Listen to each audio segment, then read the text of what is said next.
Bonjour à tous, bienvenue dans une vidéo qui sera un update lecture un petit peu différente d'habitude car je vais vous parler seulement de graphique.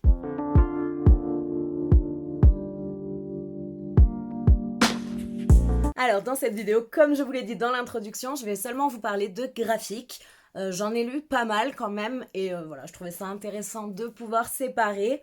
Donc évidemment, je vous mettrai à chaque fois des plans fixes des ouvrages desquels je parle parce que pour que vous puissiez bien voir en fait les graphismes à l'intérieur. Parce que pour moi, c'est quand même très important dans un ouvrage graphique que les graphismes nous plaisent en fait, même si vous allez voir des fois je pensais que ça ne me plairait pas et au final ça m'a grandement plu. Il va y avoir 2 mangas et 3 BD. Alors je sais pas trop faire la différence entre vraiment un roman graphique et une BD. Donc il y en a un où je ne sais pas trop, c'est Heartstopper. Je ne sais pas trop si c'est un roman graphique ou une bande dessinée. Je sais pas. Bref, 3 BD, romans graphiques et 2 mangas. Je vais commencer du coup par celui dont je viens de vous parler, c'est-à-dire Heartstopper, donc de Alice Oseman, publié chez Hachette. Que dire, ça faisait tellement longtemps que j'en entendais parler. Alors voilà, si vous ne connaissez pas Heartstopper, c'est donc l'histoire de Nick et Charlie, qui sont deux lycéens, que tout semble opposer en fait. Leur cercle d'amis, leur passion, leur vie, tout semble les opposer. Mais une belle amitié va commencer à se dessiner quand ils se rencontrent. Et elle ne va avoir de cesse de se développer, de fleurir en fait cette amitié. Et Charlie est homosexuel, a fait son coming out, un petit peu peut-être pas volontairement, mais ça on le découvre dans le roman. Et il commence peu à peu, il sent que ses sentiments pour Nick commencent peu à peu à être un petit peu plus que de l'amitié, mais il se refuse à admettre tout ça pour ne pas gâcher cette belle amitié car Nick aime les filles. Voilà, c'est sûr. C'est sûr, Nick aime les filles. Il le sait, tout le monde lui dit, donc voilà. J'ai j'ai adoré. Alors en fait, quand je l'ai acheté, j'ai eu un petit peu, beaucoup, très peur même, parce que j'en avais entendu beaucoup de bien, sans jamais forcément voir l'intérieur, voir les graphismes. Graphismes. Et avant de l'acheter, je l'ai quand même feuilleté du coup dans la librairie. Et je me suis dit que ça n'allait pas du tout me plaire parce que les graphismes, c'est pas du tout ma sensibilité. C'est vraiment pas quelque chose vers lequel je me serais dirigée si je n'en avais pas entendu autant de bien. Je pense qu'en l'ouvrant, en le feuilletant, même si la couverture m'attirait beaucoup, la petite phrase deux garçons, une rencontre, le résumé, ça avait tout pour me plaire, mais les graphismes ne m'attiraient pas du tout. Et j'ai beaucoup de mal à lire des ouvrages graphiques lorsque les dessins ne me plaisent pas en fait. C'est vraiment quelque chose qui me bloque.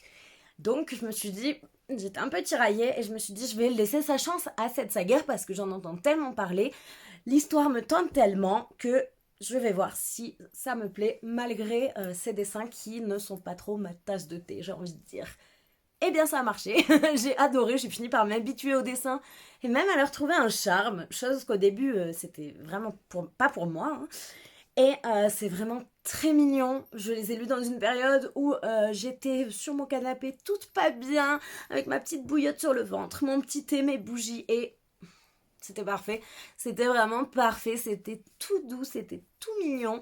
J'ai pas trouvé ça cliché. Je pense que c'est génial pour faire découvrir à tout le monde en fait. Jeunes, vieux, femmes, hommes, hétérosexuels, homosexuels, queer, euh, tout en fait. N'importe comment qu'on puisse se définir, je pense que cette histoire peut résonner en nous. Et je pense que beaucoup de jeunes seront très contents d'avoir une représentation comme ceci dans de la littérature. Donc honnêtement, je vais évidemment m'acheter la suite, bien sûr, c'est une évidence. Et si comme moi, vous n'avez pas encore découvert cette saga, honnêtement, tentez le coup parce que je regrette pas du tout, mais alors pas du tout. C'était frais, c'était doux, c'était réel en fait, c'était vraiment réaliste. J'ai trouvé ça très très beau. Et voilà, je ne peux que vous le conseiller si comme moi, vous n'êtes pas encore tombé dans ça. Voilà. Alors, je vais passer à un manga. Alors, je vais vous en parler quand même assez rapidement parce que c'est un tome 7. Donc, je ne vais pas m'éterniser dessus. c'est le tome 7 de l'Atelier des Sorciers.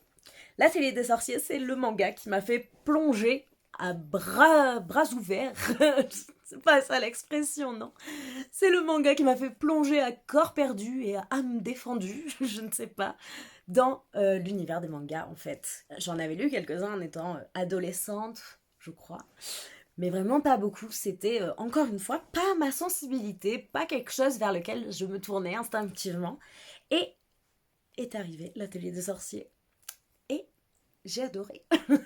Dans l'Atelier des Sorciers, donc je vous parle du tome 1 évidemment, on va suivre Coco, une jeune fille qui admire la magie, qui est fascinée par la magie, mais on lui a toujours dit que non, elle n'était pas une magicienne parce qu'en fait, la magie c'est quelque chose que l'on a dès la naissance, ce n'est pas quelque chose que l'on peut pratiquer si on n'est pas né avec ce don.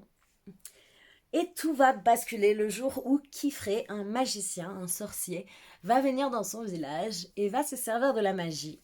Elle va l'espionner et va comprendre comment fonctionne la magie. Elle va réussir à s'en servir, mais elle va commettre quelque chose de très mauvais, de très... Je ne peux pas vous dire plus, mais elle va vraiment commettre quelque chose qui n'est pas réparable, en tout cas pas comme ça, pas comme par magie, et va s'en suivre toute une aventure où elle va donc rejoindre Kifré. Je ne vous en dis pas plus, en tout cas ça réunit vraiment tout ce que j'aime, la magie, des écoles, des ateliers, voilà, la découverte de ses pouvoirs. Le système de magie est fabuleux, je ne vous en dis pas plus car c'est bien de le découvrir en fait sans le connaître. Mais tout ça avec des dessins, mais d'une beauté, mais d'une richesse également qui est splendide. C'est vraiment splendide. Chaque planche, je peux l'admirer pendant un long moment. J'adore la manière dont sont dessinés les personnages. Et ce tome 7, en fait, sans trop vous en dire, est quand même, selon moi, assez différent des autres tomes que j'avais pu lire, dans le sens où l'histoire n'avance pas forcément, en tout cas pas directement. On est centré sur Kifré, et on en apprend beaucoup sur lui. Mon personnage préféré de cette saga, c'est Olodio. Je l'aime vraiment beaucoup.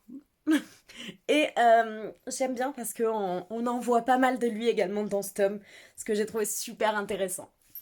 Donc vraiment, encore une fois, si vous n'avez pas encore succombé à la folie de l'Atelier des Sorciers, tentez le coup, même si comme moi avant, vous ne lisez pas forcément des mangas et vous pensez que c'est pas...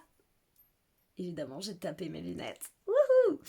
Et vous pensez que ce n'est pas pour vous, tentez avec le tome 1. L'avantage des mangas, c'est quand même que ça reste pas non plus très cher. Donc pour tenter le coup comme ça, c'est pas mal, je trouve. Je vous ai pas dit l'éditeur, mais je crois que c'est chez... Voilà, c'est chez Pika et c'est par Kamome Shiirama. Honnêtement, foncez. On reste sur les mangas et je passe au deuxième manga. Après avoir découvert l'Atelier des Sorciers, j'ai un petit peu élargi mon horizon vis-à-vis de ce genre en fait. Et je me suis laissée tenter par une autre saga qui m'appelait, mais littéralement qui m'appelait. Il faut savoir que je suis vraiment fan des studios Ghibli et des films d'animation, plus spécifiquement de Hayao Miyazaki, avec lesquels j'ai grandi, qui m'ont fait grandir et que je ne me lasserai jamais, au grand jamais, de regarder. Et je trouve que dans ce manga, on a une vibe qui vraiment me rappelle ces films d'animation et dans laquelle je me sens tellement bien. Je parle de Minuscule. Dans ce manga, on va suivre Akumei et Mikoshi, qui sont deux toutes petites filles. Elles sont toutes petites, elles mesurent, je crois, 9 cm. Elles vivent dans la forêt et on va suivre toutes leurs aventures. C'est vraiment un manga tranche de vie où chaque chapitre est en fait une petite histoire de leur vie. Mais j'ai jusqu'au tome, je crois, 7 dans ma palle et honnêtement, je les savoure, je les dissémine comme ça de temps en temps dans le mois pour toujours en avoir pas mal qui m'attendent parce que je ne veux pas me précipiter dessus tellement c'est doux, tellement c'est beau, tellement j'ai envie que quand je les lise, je prenne le temps de les lire, je les savoure Et j'ai envie d'avoir attendu avant de lire le prochain tome, même s'il est devant moi qui me le regarde et qui me dit « Tu pourrais me lire ?» Non, je résiste parce que c'est tellement doux, tellement doux.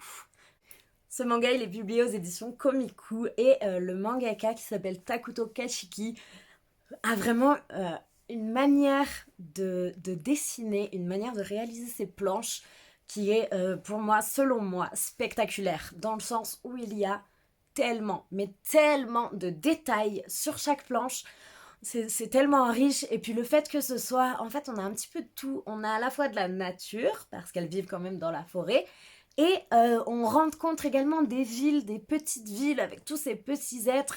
Et le mélange entre urbain et nature est pour moi mais tellement bien réalisé, tellement prenant, les détails sur les bâtiments, les détails sur les arbres, sur les herbes, sur... Vraiment j'adore, je suis fan de ces dessins, de ces planches. Et dans ce tome 3, je peux pas non plus vous spoiler en fait en vous parlant de ça parce que c'est vraiment des tranches de vie en fait. On va rencontrer à chaque fois des personnages différents, on va à chaque chapitre changer de lieu, de personnage, d'intrigue. Il faut pas non plus s'attendre à une intrigue dans le sens où on va être intrigué en fait. C'est vraiment juste des petites tranches de vie toutes douces et tellement agréables.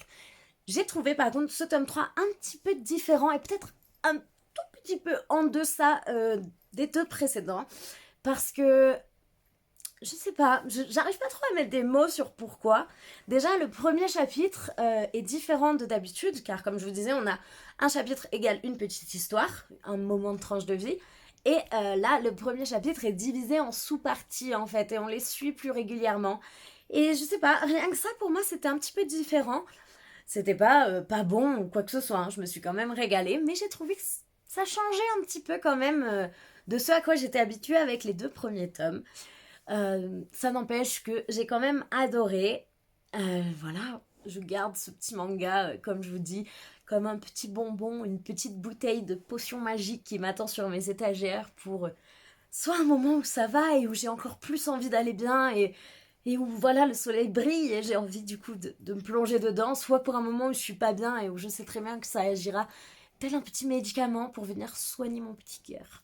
Donc vraiment, foncez également. Est-ce que je vais vous dire ça à chaque fois? Peut-être.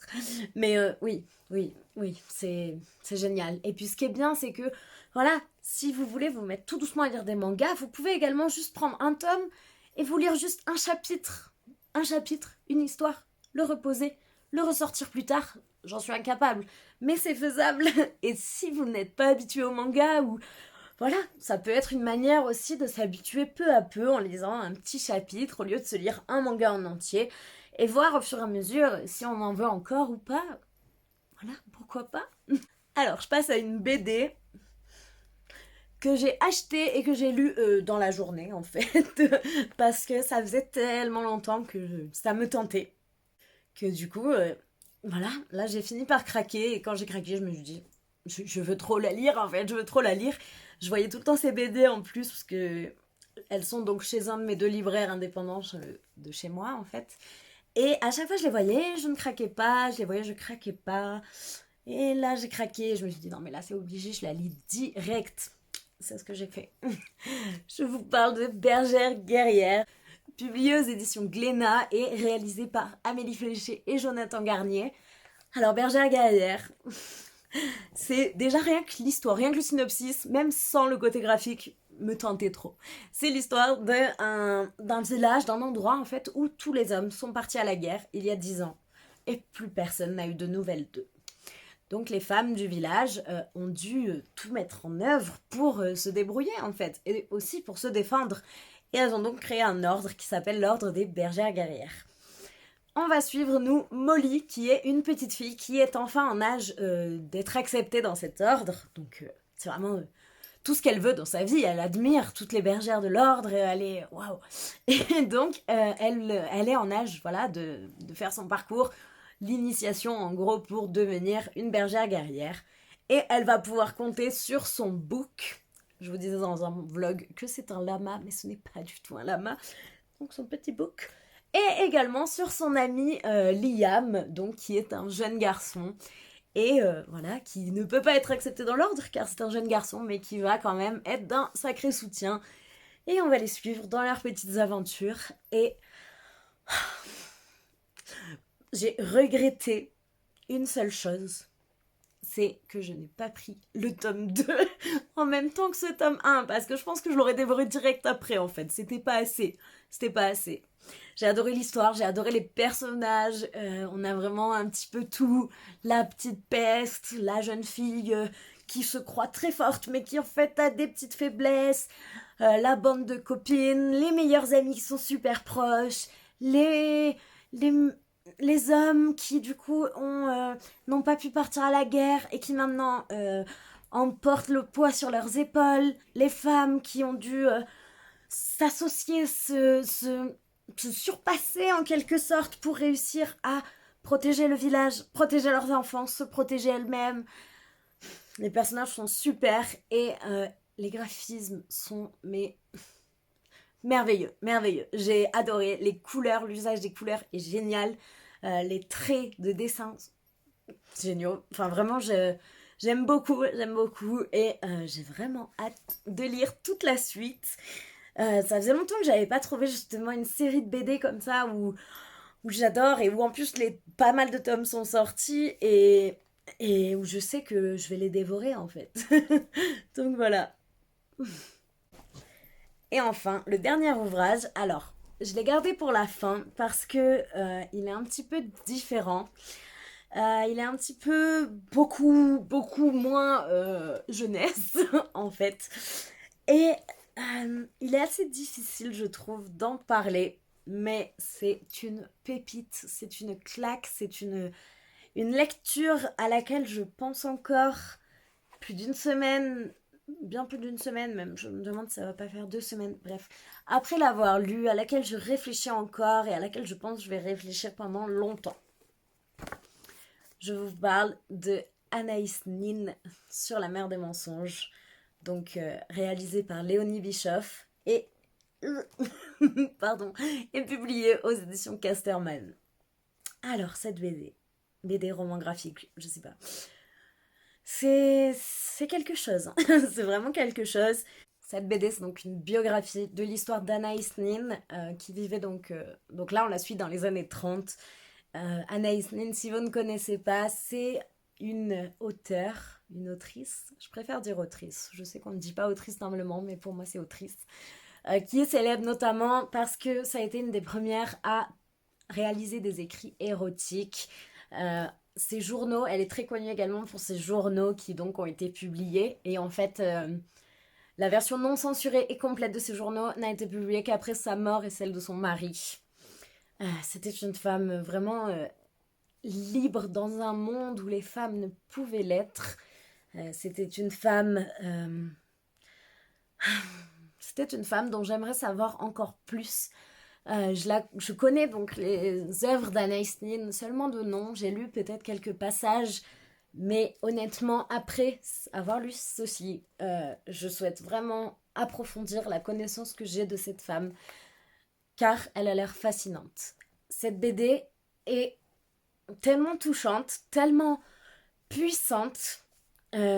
Graphiquement, c'est une claque. J'ai pas d'autre mot que c'est une claque.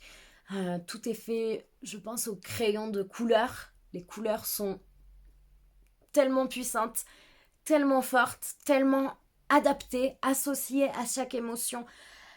On sent en fait les troubles qu'il peut y avoir pour Anaïs, qui donc ressent beaucoup de choses. Elle ressent beaucoup de choses à la fois. Et elle a son journal, ce journal qui est en fait sa drogue, son compagnon, son exutoire qui est tellement pour elle. Et en même temps, on la suit dans ses relations avec plusieurs hommes. Je dois le dire, mais je pense que si vous ne voulez pas savoir, je vais vous dire du coup un trigger warning. Je pense que c'est important de le dire, même si évidemment ça spoil. Donc, je vous mettrai un petit alerte spoiler et je remettrai quand c'est fini. Je vous dirai à quel moment le spoil est fini si vous ne voulez pas savoir. Mais je pense que c'est très important quand même de le savoir parce que ça peut heurter la sensibilité. Je sais que c'est compliqué de vous dire donc qu'il faut le savoir, mais que ça spoil. Enfin, je comprends, mais pour moi c'est important. Bref, ce spoil donc et ce gros trigger warning, c'est qu'on va parler inceste. Donc voilà, on en parle, on le montre. Et je pense que voilà, ça peut perturber beaucoup de gens. Donc c'est à savoir quand même. Mais c'est réalisé d'une manière qui est encore plus troublante. Parce que c'est exprimé tellement simplement, tellement normalement. C'en est presque touchant et c'est compliqué de dire ça pour ce sujet, mais ouais. Fin du spoil. Voilà, je veux pas revenir là-dessus. Je pense que chacun pourra l'interpréter d'une manière différente, pourra avoir son avis différent dessus. Mais je trouve que la manière dont Léonie Bischoff traduit toutes ces émotions contraires, tout ce qui peut se passer en Anaïs est fabuleuse. Est fabuleuse. Les dessins sont très puissants. Les couleurs sont vraiment voilà, divines, comme je vous disais, et tellement adaptées aux scènes dont on parle. J'ai adoré suivre cette femme qui vivait à une époque où être une femme libérée, c'était pas si facile. Mais c'est vrai, c'est vrai. On suit toutes les personnalités qu'elle peut avoir, toutes les femmes qu'elle est, car elle n'est pas qu'une seule femme, elle en est plusieurs. Et, et à travers ses relations avec de nombreux hommes en même temps, on peut voir à quel point chaque facette d'elle est une personne différente en fait. Et comme pour exister, elle a besoin d'être toutes ces femmes à la fois. C'est très compliqué d'en parler, je pense que vous le sentez. J'ai du mal à mettre des mots sur cette lecture. Je sais juste qu'elle m'a bouleversée, qu'elle m'a à la fois enchantée et presque dégoûtée, mais c'est très complexe. C'est vraiment très complexe. Je pense que c'est un ouvrage avec lequel il faut être conscient de ce qu'on va lire, avec lequel il faut avoir une certaine ouverture d'esprit, et que chacun verra tout ça d'une manière très différente. Donc je vais arrêter parce que j'ai pas vraiment de mots à mettre là-dessus, si ce n'est que c'est puissant. Voilà, le mot puissant peut vouloir dire plein de choses, je pense, et c'est ce que je vais en retenir, c'est la puissance de cet ouvrage et mon envie de découvrir plus de la vie, des écrits de cette femme. Voilà, c'en est tout pour cette update lecture, donc consacrée au graphique. J'espère que ça vous a plu. Je pense pas faire ça tout le temps, hein. Je pense souvent mélanger quand même mes romans et mes lectures graphiques. Mais là, étant donné que j'avais pas mal de romans à vous parler la semaine dernière, donc je vous mettrai le petit i. Je crois que c'est là, je vais arrêter de faire ça, mais je crois que c'est là. Je vous mettrai le petit i pour l'update sur les romans si vous ne l'avez pas encore vu. Et oui, je trouvais ça intéressant du coup de séparer parce que pas tout le monde est intéressé par les graphiques. Peut-être pas tout le monde est intéressé par les romans non plus, même si vous êtes là, je pense que vous êtes quand même intéressé. Mais voilà, de temps en temps, quand j'en lis beaucoup de chaque, je pense que ça peut être assez intéressant. Sur ce, je vous quitte. Je vous dis à très bientôt dans une prochaine vidéo. N'oubliez surtout pas de mettre un petit pouce, de vous abonner, de partager sur les réseaux et de commenter pour qu'on puisse discuter, de me dire si vous avez lu certains de ces livres, ce que vous en avez pensé, si certains vous tentent, si j'ai encore participé à l'agrandissement, à l'étoffement de votre wishlist ou même de votre pile. Sorry, not sorry. Puis voilà, je vous dis à très bientôt.